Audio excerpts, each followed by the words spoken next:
I'm tired of having to work harder to bypass mediocre men.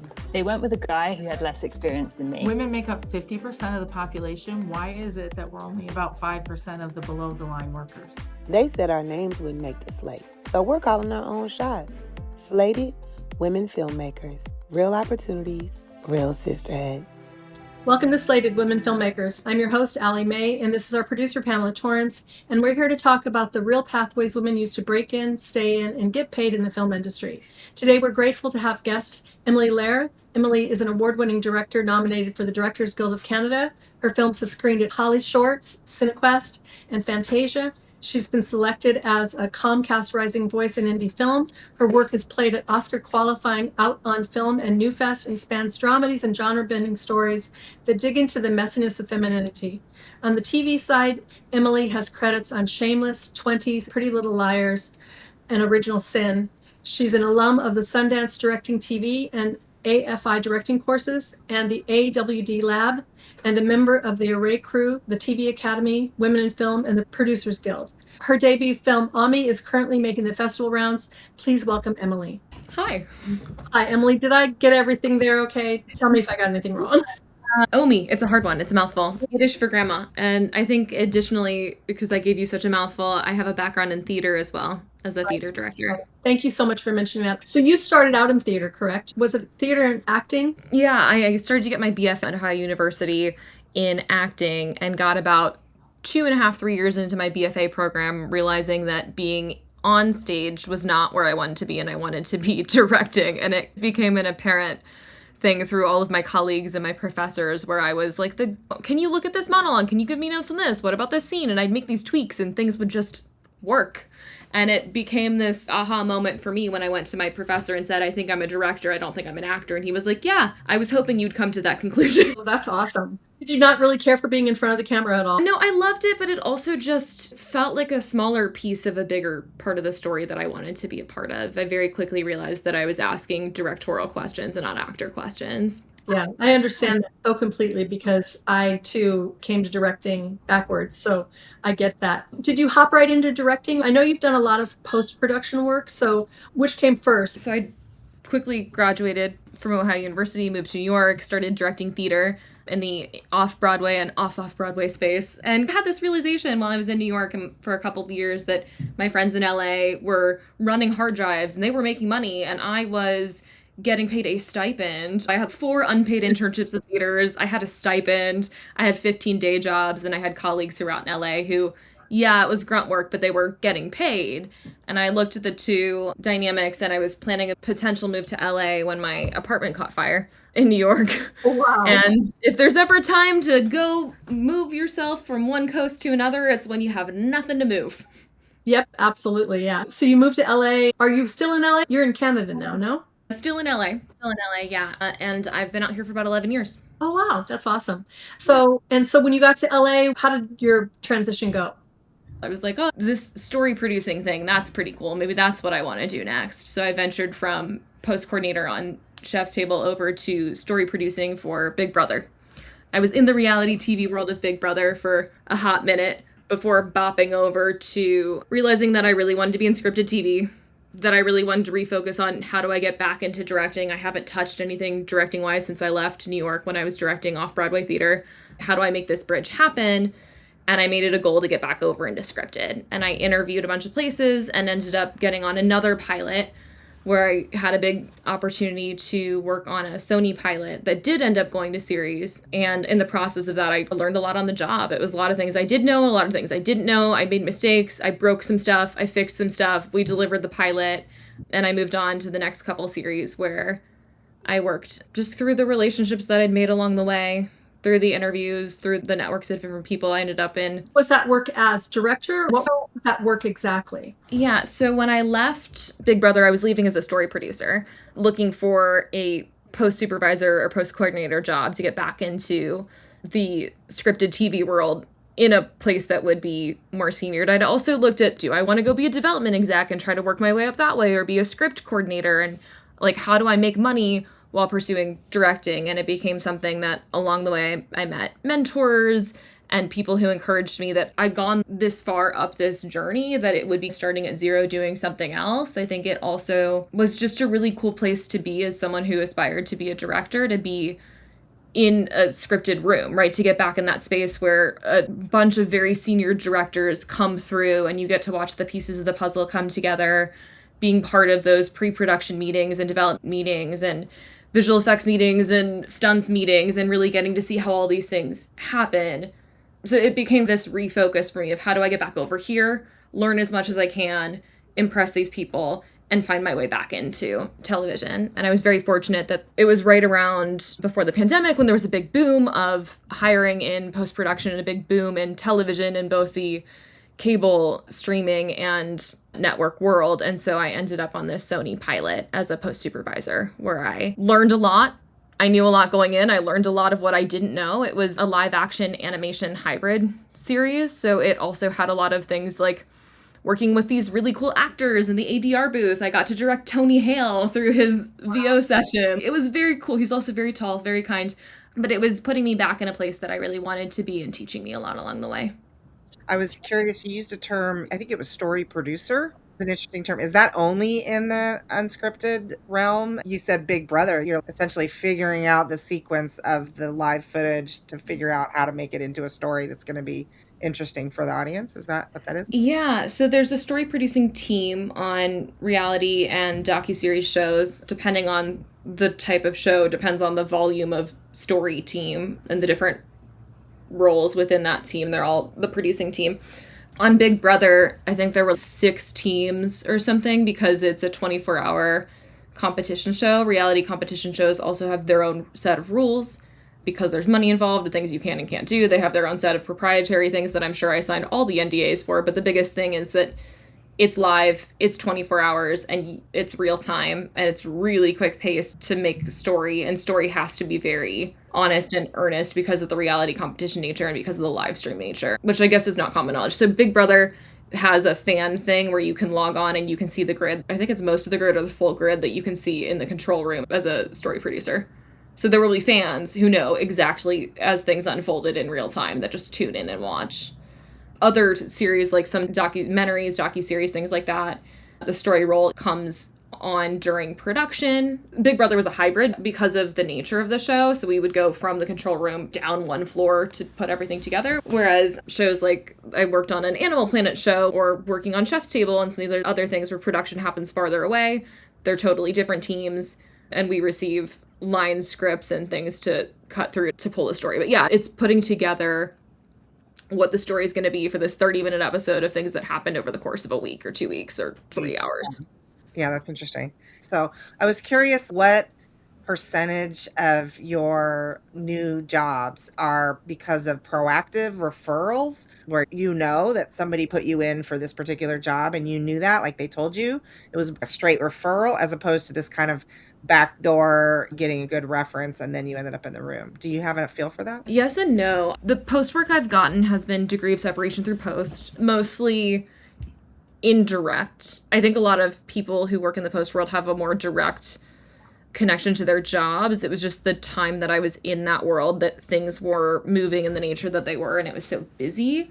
And what I mean by that is people will stay in this showrunner's camp for years and years. And so it's much easier when you go, oh, why did this person work on this show and this show? It's because they have the same showrunner. They have the same post-producer. They move team to team. Whereas when I was doing it, it's feast or famine. And when it was feast, I was like, this is wrapping and I'm bopping over to this. It's a totally different network. It was a totally different post team, a different showrunner, which I really thrive in because it allowed me to learn all of these different things. But it also often I'd see these job postings that would say must have HBO experience or must have Netflix experience or must have Sony experience. And I sometimes would apply anyway because I'm a believer that if you understand why you're doing what you're doing, you can read a guidebook. You can figure it out. You can understand deliverables. Hulu has I don't know if this is true, it's just a metaphorical example, but I believe that they have a 2 pop and X seconds of black before the logo comes on. That's something you can read in a guidebook. It's not something I believe you need to inherently know. And I think sometimes people have worked in the same camp with the same team, with the same edit team and showrunner and producer for the same network, end up finding more challenging because they no longer remember why they're doing what they're doing.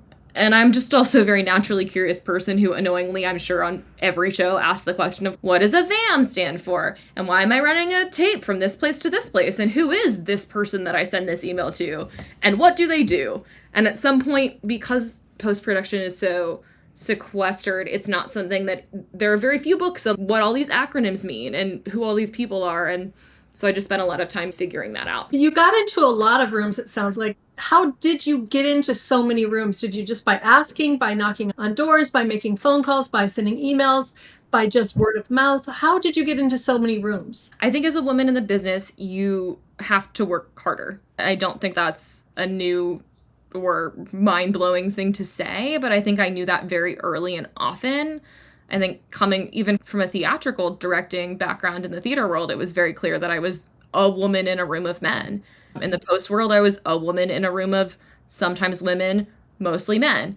And I realized that my network had become the people that I had met along the way. So people who were referred to me through the show I worked on before or through mentors that I met. I met a great mentor, Heather Capiello. She introduced me to some folks.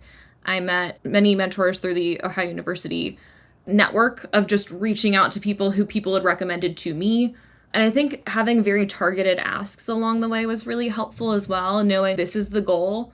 These are the things I'm doing to reach my goal. Do you know someone you can introduce me to who does this? Or let me just email someone who does this other thing and see what happens and see if there's a commonality there. It's something that I'm currently revisiting more that I haven't been as active in now that I've been out here for a while, that I've realized is a really easy way to expand a network as long as you're offering what you're asking and specific with what you're bringing to the table. Meaning, can I come shadow a day of a project where it's cool for me to be in the room versus can you give me this thing? So you have a targeted ask. You know what you're going to ask when you ask for a meeting or you send an email. You know what you're going to ask for, and it's a targeted ask. And you think that has helped you? I think that and the degree of separation, the commonality, it's something that I think has gotten speaking to now, but also then. People hire their friends because it's a really intensive business where if something goes wrong, whoever's doing the hiring gets the blame. And so I think that there's this vetting process of if you're not already in, it's hard to break in. That's true. I think the way to break that and to break through that glass ceiling is trying to find someone else who can vet for you. And I've realized that as someone who hires, like when I've been post-supervising or post-producing, I'll look at someone's resume and say, oh, we both know this person. And I'll call that person and say, what do you think of this person I'm about to interview? But I think building out that degree of separation of network. So we both went to this university. We both know this other person in common who mentioned I should reach out, or trying to figure out who I have in common with those people to say, here's who I am. I've been vetted at that point to whatever degree. So earlier on, it was like, I've been vetted through this university thing or through this mentor who can vouch that I'm not a weirdo or that I'm kind or that I'll show up and really work hard, that she's got great Midwestern values, she hustles, something that someone can say of me if they're called. And the network of the post-production world's very small. And I have found that when I thought I was submitting a resume blind, my interview for Shameless, I thought I submitted blind. And I got into the room and I passed the first interview with a guy who got promoted, Tyler, who's great, above me. I was in like the next level interview, and I remember talking to the two people interviewing me, and I said, oh, we both know this person. And they go, yeah, that's why you're sitting here. I'm like, what do you mean? And they go, because we saw that you knew this other person, and then we called them, and they said nice things about you, so that's why we're interviewing you. It wasn't just a coincidence. It wasn't a cold email. It was a cold email followed by a vetting check mark. So did those connections, were those the college connections still filtering up? Or were those connections that you made on each of those small things that you took along the way? Everything along the way. So my first job, I worked under a post-producer who knew the post-producer on a job like 15 jobs later. You know what I mean? Or like I knew an editor on a job who knew an assistant editor. It was always a degree of separation from a previous job or from a previous... Mostly job. It was mostly job because people want to see that what you're like to work with and not just what you're like in a room. But it is also helpful. Oh, this person knows this person socially does help. It's been more helpful when it's a work-related contact.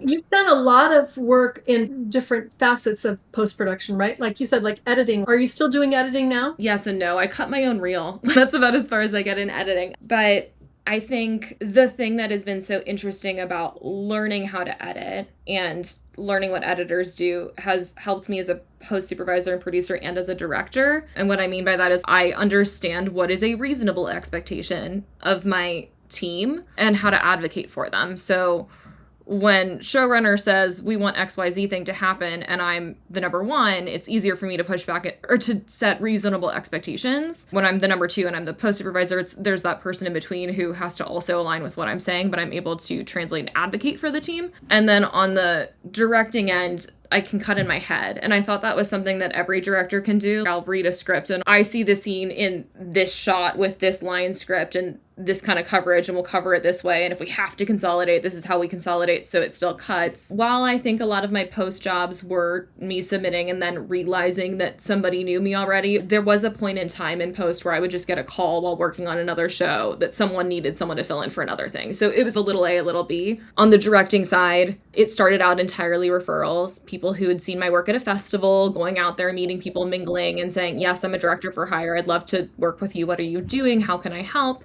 And then as of late, kind of similarly with the post stuff, I'd think I'd cold applied to something and then realized that we had overlap with most of these jobs and being able to make that kind of pivot. And it was illuminating for me to realize that was something that had naturally become a part of my process through all of this post work. That's excellent. That's really interesting. I love that you just kept following an interest here and an interest there, and you moving into the behind the scenes of a bunch of different projects. That's really inspiring because I think a lot of people are just so focused on the one thing that they don't, like writers, for instance. They will write 50,000 scripts, but they never really try to get on set and learn how different it is to shoot a script than it is to write a script. When it's so beneficial, I'm a writer and a director, and I think that it's so important to understand how it all works together. And so the more things that you do, the better you're going to be at filmmaking. So I really admire you for doing all that. We're about women filmmakers. So has there been any women that have specifically helped you along the way? And do you want to give them a shout out, or have any women that have changed the trajectory of your career at all? Yeah, I was going to say, I think my career's been built on relationships with women and gay men and the occasional straight cis dude. And not to say, I think that people who are not inherently welcomed into the room feel a sense of, as I do, a sense of wanting to lift up the people around them who have also struggled to enter the room due to whatever intersectionality that beholds. I think it's funny. People are like, name your favorite movie, and suddenly you just forget everything. I'm sure I'm going to forget everyone who has helped me along the way, but it has been a room of women and gay men. I had a mentor earlier on, Heather Capiello, who I mentioned. I think that in addition to directing mentors and mentorship, I've had post-supervisor mentors and mentorship. Actually, shout out to a straight man, Lou Powers, who became a colleague and friend of mine and someone I could call when shit was hitting the fan and I needed to say, I don't know what this thing means and I'm faking it a little bit. Help on learning a new workflow. I think in the post-production world and in general, there's a lot of, you can't do what you've done until you've done it as far as hiring goes. And so having people who can, if you're able to land a job that is a little beyond what you've done before, having a lifeboat or someone you can call where they can answer a couple questions as you're figuring it out is so invaluable.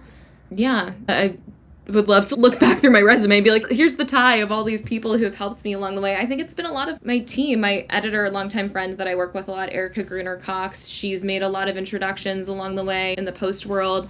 She was my introduction into the Pretty Little Liars reboot. She'd been working with that camp for a while and said, I know a post supervisor who I think is great. And I've done the same with her for her editing stuff for on the independent side and on the scripted side. I think she's just such a hustler and really gifted at what she does. Carrie Morgan Glassman, who's a fantastic cinematographer. I think Leif Jordan, who's one of my first post-producers that I worked with, made the introduction to some other post-producers and has been a lifeboat on my what do I do? How much money should I ask for this job? Money transparency, I think, is a really big thing in post-admin because it's not a union job. It's this ugly stepchild where you get motion picture insurance. So I had really great healthcare for a while, but there's no regulation on rates. And so one studio will say, we pay this much for this role. And unless you have a couple people to call to say, what did the studio pay you last? Are they giving me a fair number? Would you push back? Having those people has been really important. Well, that's really interesting. So you work for different studios, obviously, like the big studios and the smaller studios, right? Yeah, even the big studios, there are some that notoriously pay more than others. And it's just based on their budget, and a lot of the streamers are paying a lot more than some of the networks, but a pretty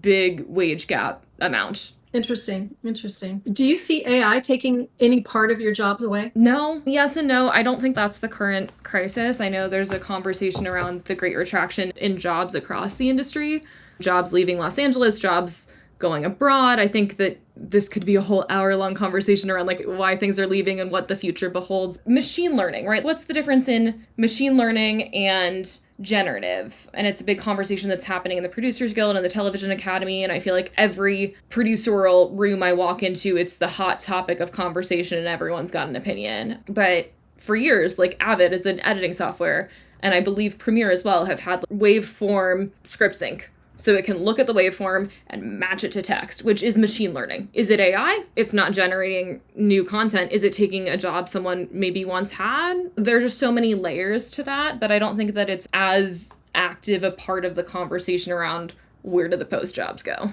as things like film incentives and the pandemic. I was on Shameless in March of 2020 for the final season. So when I interviewed, I was told this is going to be the easiest job you've ever done. We're season 11. You're taking over a job that someone is bopping into being promoted.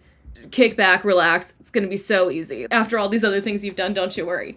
And it went from being a very minimally visual effects show to being a very intensive visual effects show because we had cast who were in an age bracket where they couldn't travel to Chicago during that pandemic, and they didn't want to take on that risk. So they built out the whole house on the stage.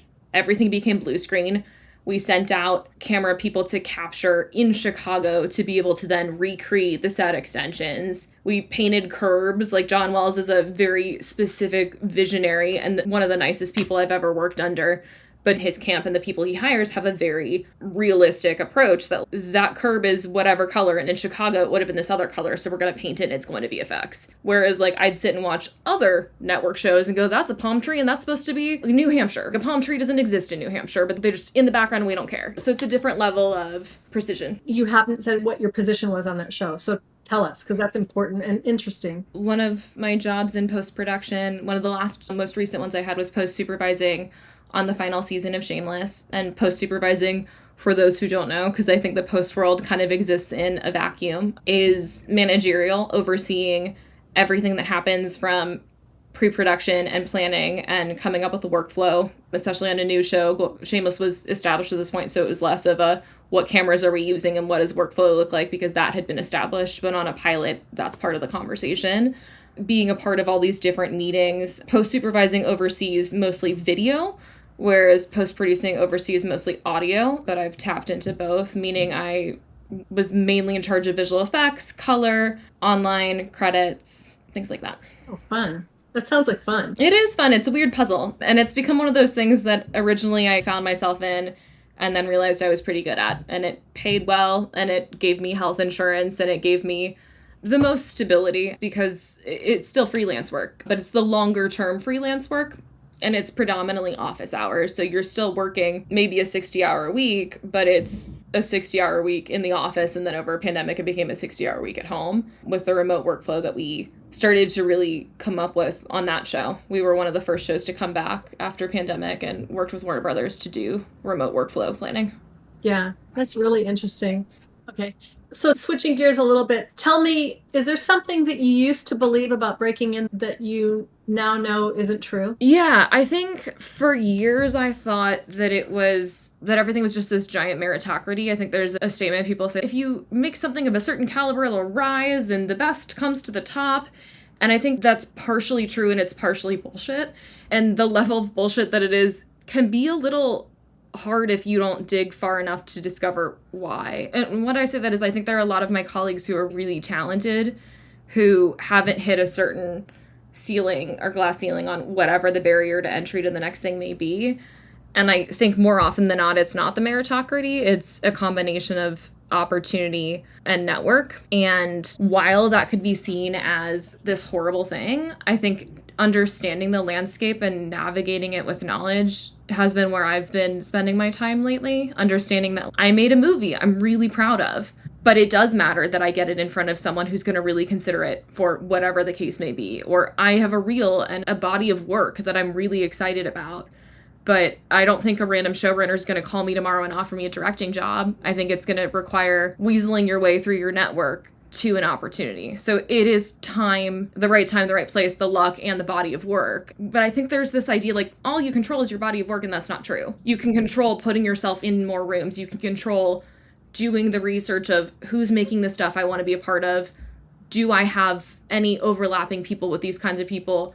What is my network currently up to? Is that something I want to be involved in? And how can I help others? Because I think I am a believer that rising tides, there is enough room for all of us, and that if I can connect someone to an opportunity, I'm going to, and that doesn't mean that there's less for me. I love that so much. You've talked a lot about networks. So for women in the industry who don't have a great network, can you make any recommendations on how they can grow their networks in an effective way? I'm sure you're familiar with, there's all these things online like networking with the Big Apple Film Festival, but they don't really tell people how to do it, how to make connections that are real, that they can both benefit from. So give us your best shot. Give us your best recommendations. I think there's being in the right rooms in places where you're meeting people, which I can give all sorts of recommendations to. And I think that those rooms are often trying to seek out people who are in whatever intersectional world you're in whatever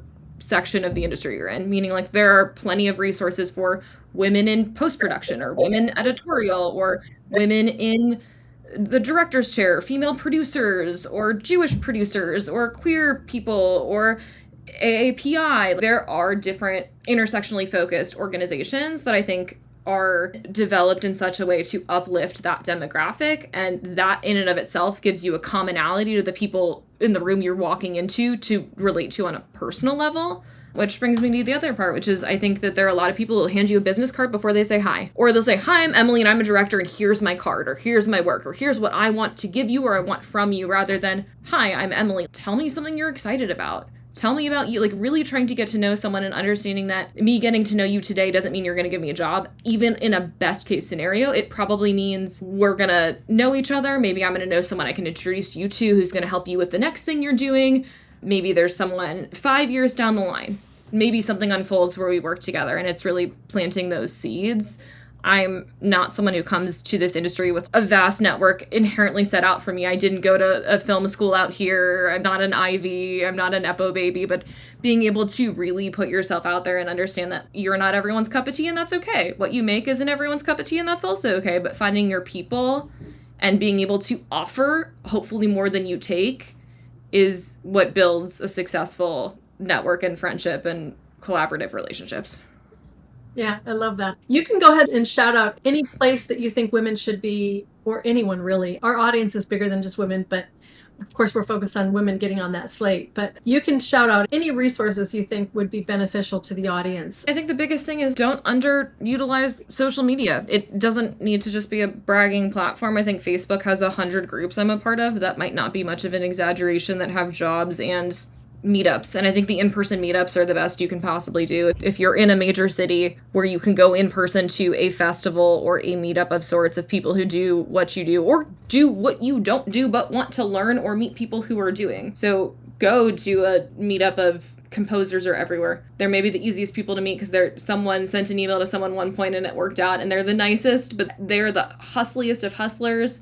And what I've learned is they'll send the email and they'll go to the things, and they have a lot of networking things. But I think the other thing is Googling women in whatever you're looking for, women in genre, PI women, queer women who do whatever the thing is that you do. There's a group, there's a meetup, you should go. That's really great. Yeah, and I agree. You should do that. I don't do those things myself, but I think you should.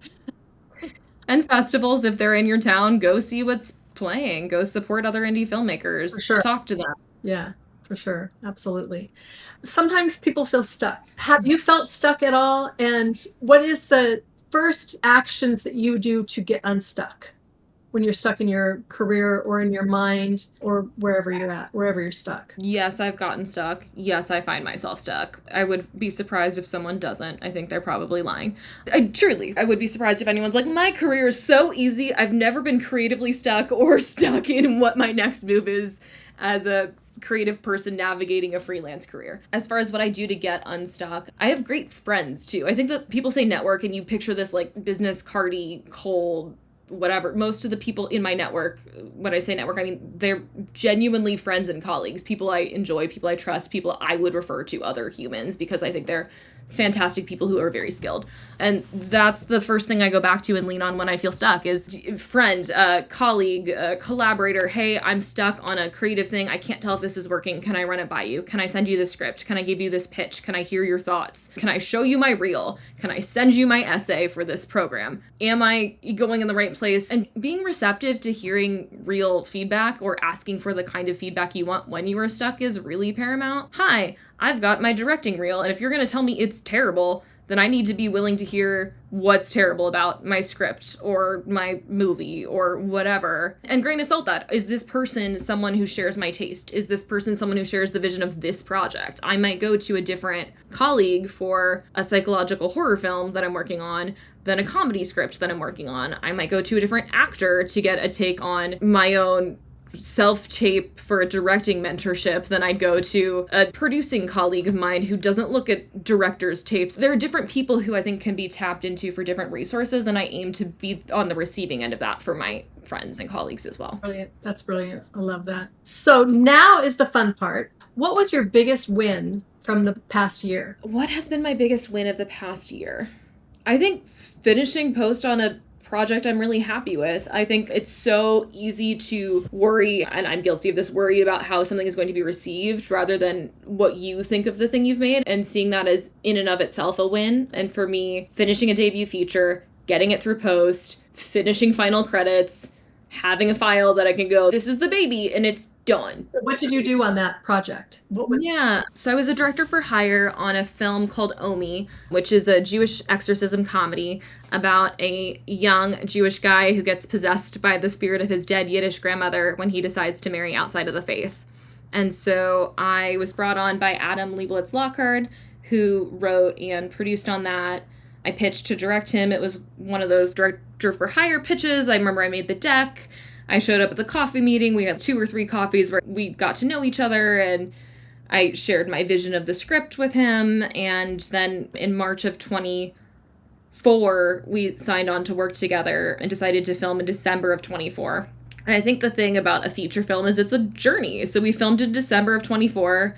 We were through post picture locked by May, and then with a lot of fantastic post-production folks, from my VFX artist Andy Shepard to my editor Erica Gruner-Cox to my wonderful cinematographer Carrie Morgan Glassman, who I've worked with on most of my projects, to Adam Leibowitz-Lockhart, who's not only a fantastic writer, but he's a fantastic actor with great physical comedy. It has this very all of me Steve Martin or Jim Carrey style comedy to it that he really nails and was really fun on set. To our intimacy coordinators, everyone we brought on board for this project, and part of everything culminating to this moment for me as a first-time feature director with a dozen short films under my belt was, I'm ready. This is my opportunity, and I need to prep really hard and make sure that I love it and that I'm enjoying the process, because it's going to be a process. And our big rule for department head hiring was everyone needs to be a fuck yes, and not like a lukewarm, this sounds okay, because it's going to be a 15-day feature and we're just going to do it. And it really was the vibe on set. Everyone was phenomenal. Our actors, Dree Hemingway and Bunny Levine, who just turned 97 last year. We had a Wonder Grandma fight featuring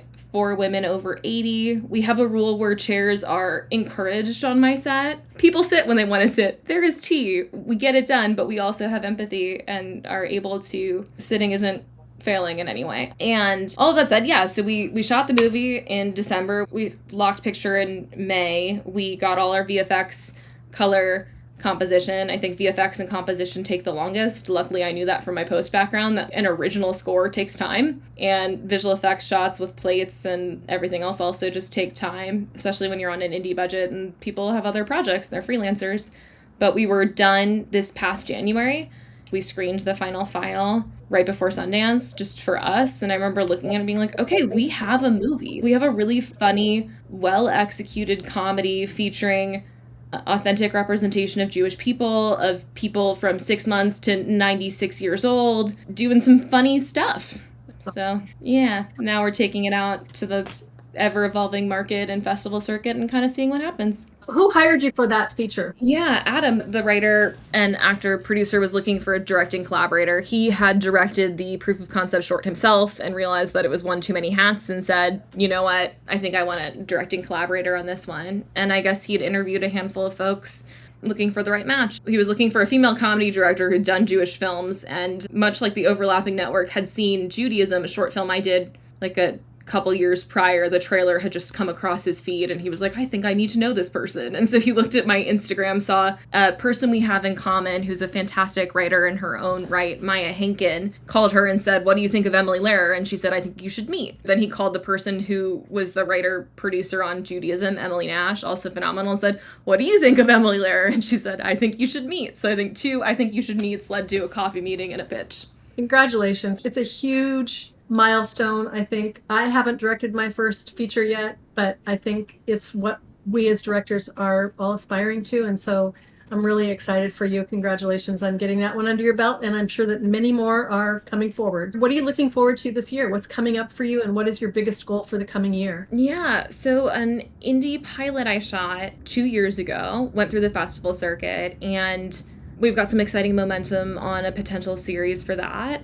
I don't want to speak too soon on anything until it all comes to fruition, but if all goes as planned, we'll be filming either late this summer or this fall for 3 more episodes, which is very exciting. I'll be directing them. And then a lot of director for hire stuff. The thing I've realized over the last couple years is I've been attached to a handful of features that I have not written and waiting for financing and the puzzle pieces to come together. And there's some really exciting ones that I'm attached to, like Sam Meyer, who I worked on a short film with, wrote Sin Eater, which is this very campy horror movie, very queer, very fun, very Midwesty, that we're taking out to the market and trying to get moving with some actors and financing. And then I've got Adam's next movie I'm attached to direct, which is Kimchi Pastrami, a romantic comedy about 2 food critics who fall in love and go on an adventure to find a mystery sandwich. And I've got some stuff of my own. Judaism, the short, is also a feature that we're taking out. It's a reverse 13 going on 30. About a girl who gets catapulted from her wedding back to her bat mitzvah and has to find her way back. Very millennial nostalgia core. And I'm co-writing a grounded sci-fi drama with my husband called Splinters to be shot on my in-laws' farm. And I'm breaking some other scripts and revisiting some old stuff and kind of seeing what's going to shape out for the rest of 26 and 27.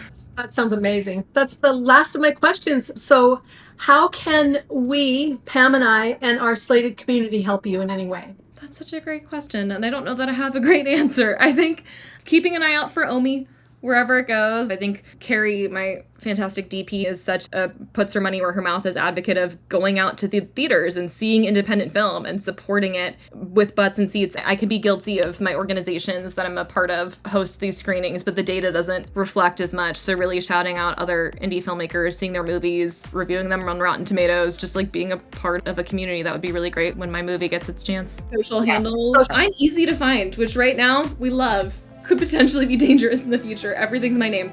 Emily J. Lerer. Okay, at Emily J. Lerer. Yeah, my website is Emily J. Lerer. There's only one other person with my name, and she doesn't use the J, so we're golden. Okay, so Emily, thank you so much for joining us, and thank you for joining us on Slated Women Filmmakers. If today's conversation inspired you, resonated with you, or gave you a new tool for your journey, please share the episode with a fellow filmmaker. That's how we grow the sisterhood. And if you'd like to stay connected to Slated, follow us on social platforms at Slated Women Filmmakers, and please follow Emily. Thank you so much. Thank you.